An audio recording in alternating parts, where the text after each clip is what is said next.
Bueno, niñas, vamos a la clase de lenguaje correspondiente para esta semana. El contenido primero se llama estrategias, la unidad uno, perdón, se llama Nos comunicamos. El contenido dice estrategias para la comunicación oral y escrita, toma de apuntes y su lectura en voz alta. La humanidad se puede comunicar mediante palabras dichas, escritas por teléfono o a través de Internet. Comunicación es un proceso mediante el cual se transmite información, ideas y sentimientos.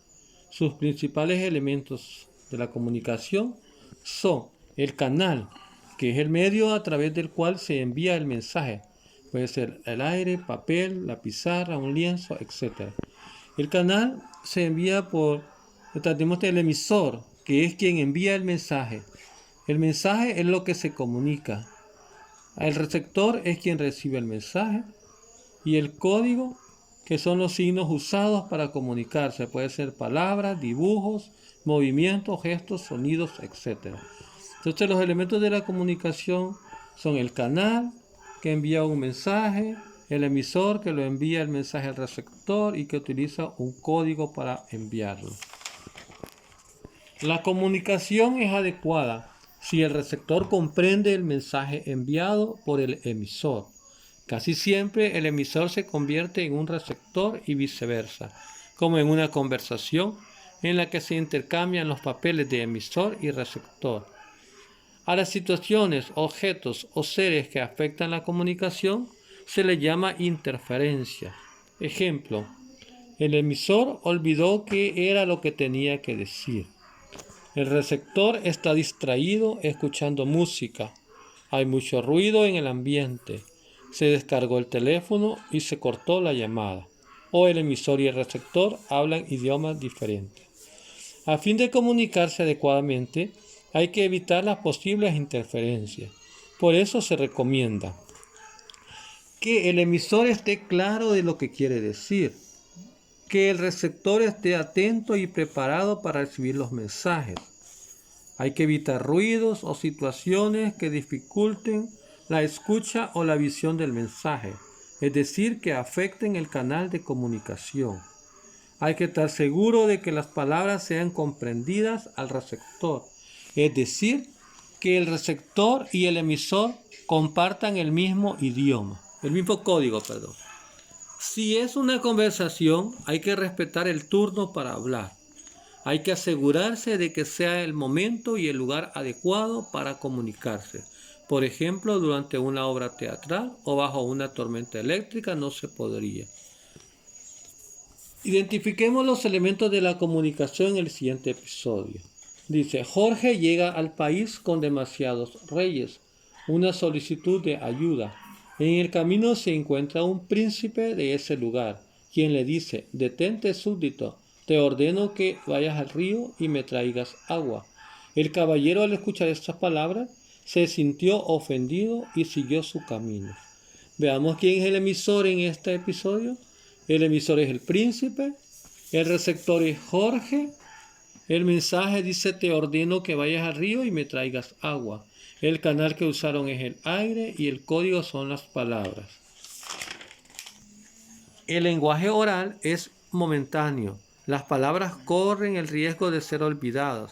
Por ello es necesario aprender a tomar apuntes y para hacerlo es recomendable anotar el tema del que se está hablando. Es recomendable resaltarlo. La información es importante.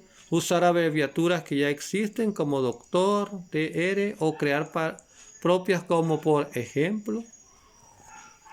Actividades a realizar. Me van a observar y a escuchar una conversación de algún amigos o vecinos e identifica los elementos de la comunicación. Van a identificar quién es el emisor, el receptor, el mensaje, un canal y un código. Elabora una lista de lo que podemos o debemos hacer al tomar nota en clase, lo que debo hacer y lo que no debo hacer. Averigua y escribe las ventajas de usar Twitter o Facebook al usar estos medios a su edad. Vamos ahora con el contenido 1.2, es el lenguaje oral y escrito. El lenguaje oral es el código usado para comunicarse a través de palabras dichas y escuchadas. Es el primero que se aprende en la infancia y es el más empleado a lo largo de toda la vida. El lenguaje oral presenta las siguientes condiciones. El emisor usa la voz y el receptor el oído. El emisor y el receptor pueden tener un contacto más directo, ya sea cara a cara como en una conversación o escuchándose como en una conversación telefónica. Además, facilita la expresión de emociones. Puede usarse la intensidad de la voz o la entonación para indicar prisa, molestia, alegría o alivio. Es espontáneo. Las palabras son escuchadas solo mientras se dicen. No se puede borrar. Una vez dichas las palabras, no pueden ser corregidas. Al comunicarse de forma oral, se debe tener en cuenta si el mensaje se adecúa al momento y al lugar. Por ejemplo, evitar hablar o gritar por la noche, porque afecta el descanso de los demás. O hablar en secreto frente a otras personas, ya que demuestra mala educación. Muchas personas, a pesar de usar el lenguaje oral, no tienen la oportunidad de aprender a leer y escribir, es decir, no comprenden el lenguaje escrito, que es el código usado para comunicarse a través de las palabras escritas. Se suele aprender a leer y escribir en parvularia o en primer grado. Sin embargo, algunas personas lo hacen cuando ya son adultos.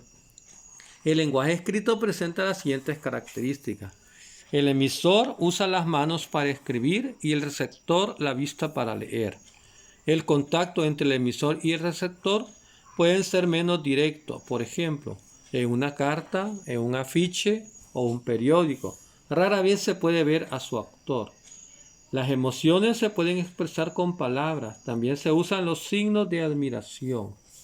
Es perdurable, ya que las palabras escritas pueden durar tanto como el material en que han sido trazadas. Se puede borrar o corregir mientras se escribe. Además puede ser leído tantas veces como se necesite. El lector puede decidir el momento y el lugar más adecuado para leer. Disfrutar de un libro de cuento por la tarde, en la hamaca, o antes de dormir, estudiar para un examen por la noche, en un escritorio o en la mesa del comedor. Las principales diferencias entre el lenguaje oral y escrito son las siguientes. El lenguaje oral utiliza sonidos o fonemas. El lenguaje escrito utiliza letras o grafías. El lenguaje oral se escucha y no queda nada escrito. En cambio, en el lenguaje escrito se ve lo escrito pero no se oye. El lenguaje oral se da en el tiempo, en el momento en que se habla. El lenguaje escrito se da en el espacio, en el papel donde se escribe. De este contenido no tenemos actividad, ¿verdad? Estos dos contenidos son los que van a desarrollar para esta semana.